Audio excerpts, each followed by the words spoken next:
Las huellas de los primeros pobladores de Mula nos hacen remontarnos a 40.000 años antes de Cristo, destacando el yacimiento de la Cueva de Antón, situado en la cola del embalse de la Cierva, donde se hallan los restos más antiguos.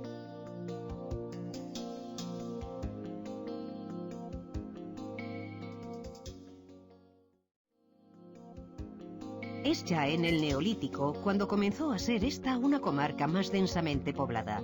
Sabemos esto por los vestigios de varios yacimientos que se suelen situar en elevados cerros cercanos a cursos de agua. El del Cerro de la Plata junto a la Puebla de Mula es buen ejemplo.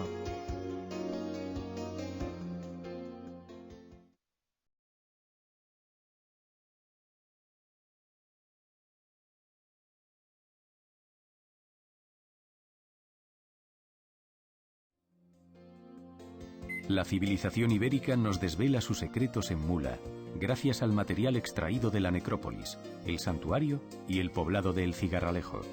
Las tumbas exhumadas de este cementerio ibérico, donde permanecían las cenizas de los muertos, junto con su ajuar funerario, han ofrecido importantísimos avances en el conocimiento de este período de la historia.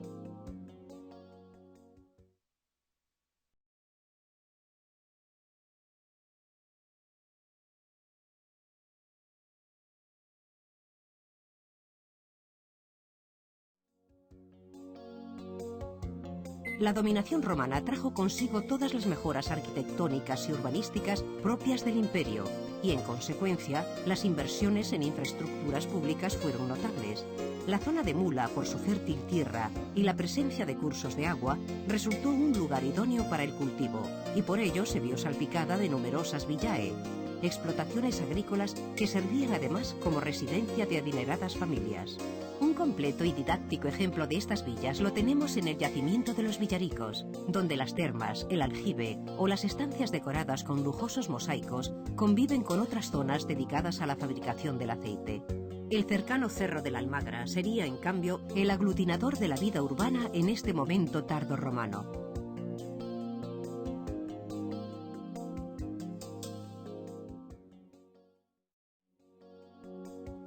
En la Alta Edad Media, Mula será una de las 7 ciudades que se nombran en el Pacto de Tudmir del año 713, por el cual dichas ciudades capitulan a favor de los musulmanes a cambio de mantener una serie de privilegios. Pero la nueva etapa de dominación islámica supuso un cambio de emplazamiento, un lugar que facilitase la defensa de la población, de ahí que se construyera una alcazaba. Mula ocupará la ubicación actual durante estos primeros años de presencia musulmana. Transcurridos 5 siglos, las tropas cristianas encontrarán la negativa de Mula, junto con Lorca y Cartagena, a rendirse y aceptar el protectorado castellano firmado en el Tratado de Alcaraz de 1243. Ante su negativa, fue tomada por la fuerza. La conquista de Mula en 1244 por el infante Alfonso, futuro rey sabio, marcó un hito decisivo en la historia del municipio. A partir de este momento, el rey dio a la villa una serie de fueros y privilegios, entre ellos el fuero de Córdoba, que fue aumentado y confirmado por sus sucesores, incluido Jaime II al conquistar Mula para el reino de Aragón en el verano de 1296. Tras la Reconquista, será repoblada la villa con familias de cristianos viejos procedentes del centro y norte de la península. Los musulmanes pasarán a ocupar alquerías, que son el germen de las actuales pedanías, como es el caso de la Puebla de Mula. Para custodiar y vigilar a estas poblaciones de musulmanes convertidos, se levantó una torre que aún se yergue y que los vecinos conocen con el nombre de Ermita Vieja. La conquista del Reino de Granada por los reyes católicos supondrá a corto plazo una etapa de florecimiento para todo el reino, fundamentalmente para las zonas que, como Mula, eran fronterizas con el reino nazarí. Se romperá la muralla, se creará la plaza del pueblo, aumentará la población como consecuencia de roturar nuevos terrenos que antes, por la lejanía y consiguiente peligro a inesperados ataques musulmanes, no se cultivaban. Pero la historia de Mula en la Edad Moderna vendrá marcada por los conflictos entre el marqués de los Vélez, nuevo señor de Mula, y las ricas familias muleñas, que hasta el siglo XV habían gobernado el concejo, mientras esta fue villa de realengo castellano.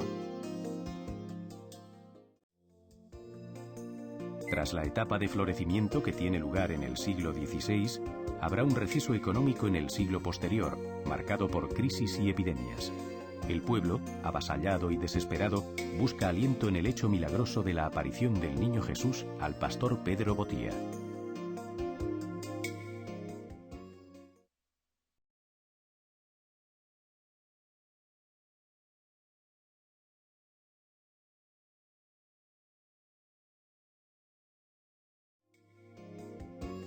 En cambio, como consecuencia de un despertar económico y social, el siglo XVIII en Mula se caracteriza por un resurgimiento urbanístico. Se trata de un periodo de grandes obras públicas y de gran actividad urbanística.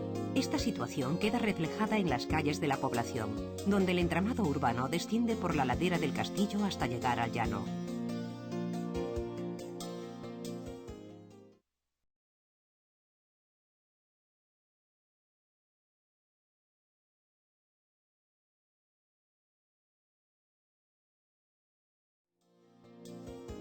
Más ajetreado para la ciudad fue el siglo XIX, ya que los franceses habían invadido España y, por extensión, el Reino de Murcia.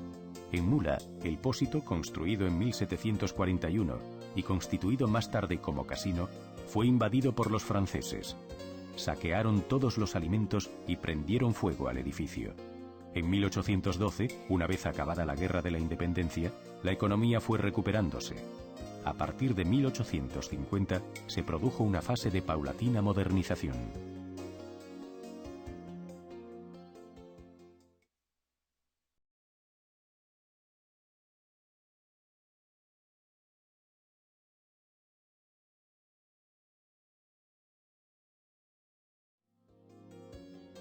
A pesar de los continuos cambios en la política española, de la guerra y de los momentos de recesión económica, el siglo XX va a dar a Mula toda una serie de mejoras. La industrialización en el sector conservero, la inauguración del ferrocarril, la construcción del embalse de la Cierva, la canalización del agua del Taivilla y la modernización de los regadíos. Por otro lado, la fisonomía urbana permanecerá estable hasta los años del desarrollismo, momento en el que el trazado de calles y edificios comenzará una carrera hasta la huerta, que después de más de 4 décadas aún continúa.